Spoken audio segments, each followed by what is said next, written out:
Yemen के हुथीज अभी तक रेड सी में सिर्फ जहाज ही रोक रहे थे, लेकिन अब उन्होंने जो धमकी दी है उसने पूरी दुनिया के होश उड़ा दिए हैं। यमन के लड़ाकों ने धमकी दी है कि अगर गाजा में मुसलमानों का नरसंहार बंद नहीं हुआ तो वो रेड सी से गुजरने वाली फाइबर ऑप्टिकल सबमरीन को तबाह कर देंगे। यमन ने जिस ऑप्टिकल केबल को तबाह करने की धमकी दी है, ये वो केबल है जिसके जरिए पूरी दुनिया में इंटरनेट पहुंचता है।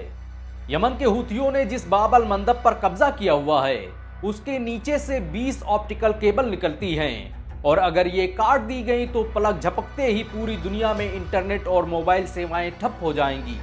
2022 में इन 20 केबलों में से सिर्फ एक केबल का कुछ हिस्सा डैमेज हो गया था और उसकी वजह से आधी दुनिया में इंटरनेट बंद हो गया था।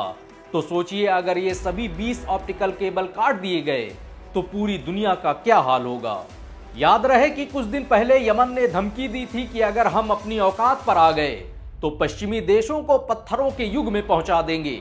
और अब समझ में आ रहा है कि यमन ने ये बात क्यों कही थी, क्योंकि अगर आज इंटरनेट बंद हो जाए तो पूरी दुनिया में हाहाकार मच जाएगा। क्योंकि आज चाहे स्कूल हो, बैंक हो या फिर दूसरे संस्थान, सब इंटरनेट पर ही डिपेंड हैं। वैसे भी आज हुथियों ने इजराइल को निशाना बनाते हुए कुछ मिसाइलें दागी हैं, जिसके बाद इजराइल और यमन का तनाव और बढ़ गया है। यमन की दहशत का ये आलम है कि अमेरिका ने यमन पर नजर रखने के लिए 2000 स्पेशल सैनिक तैनात किए हैं।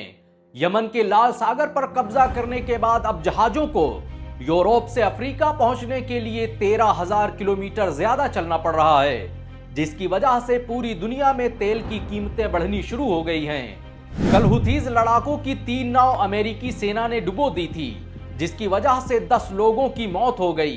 और अब हुथीज कमांडर यहिया सरिया ने कहा है कि वो अमेरिका को बर्बाद करके रख देंगे और इन 10 शहीदों का बदला जरूर लिया जाएगा।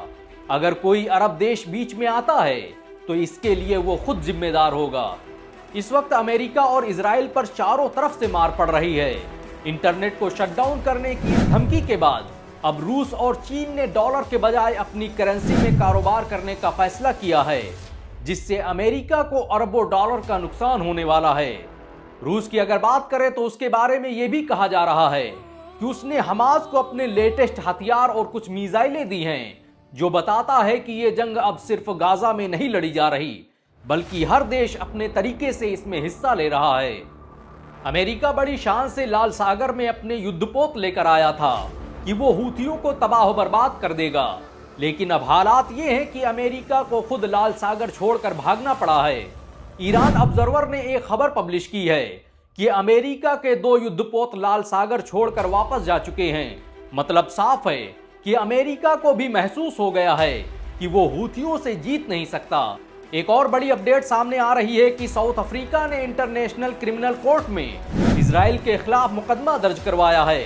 साउथ अफ्रीका ने इंटरनेशनल कोर्ट में केस फाइल करते हुए बयान दिया है कि इजराइल गाजा के अंदर मुसलमानों का नरसंहार कर रहा है, वो धर्म और मजहब की बुनियाद पर उनका कत्ल कर रहा है। ये एक तरह की धार्मिक जंग है जिसे हर हाल में रोका जाना चाहिए। अब देखना यह है कि मुस्लिम देशों की गैरत कब जागती है और वो कब इजराइल के खिलाफ एकजुट होकर कदम उठाते हैं। वैसे मुस्लिम देशों की तरह आप भी खामोश न रहें और इस वीडियो को ज्यादा से ज्यादा लाइक और शेयर करें, ताकि फिलिस्तीन की आवाज को दुनिया तक पहुंचाया जा सके। ऐसी और वीडियो को देखने के लिए हमारे चैनल को सब्सक्राइब करें, बेल आइकन जरूर दबाएं।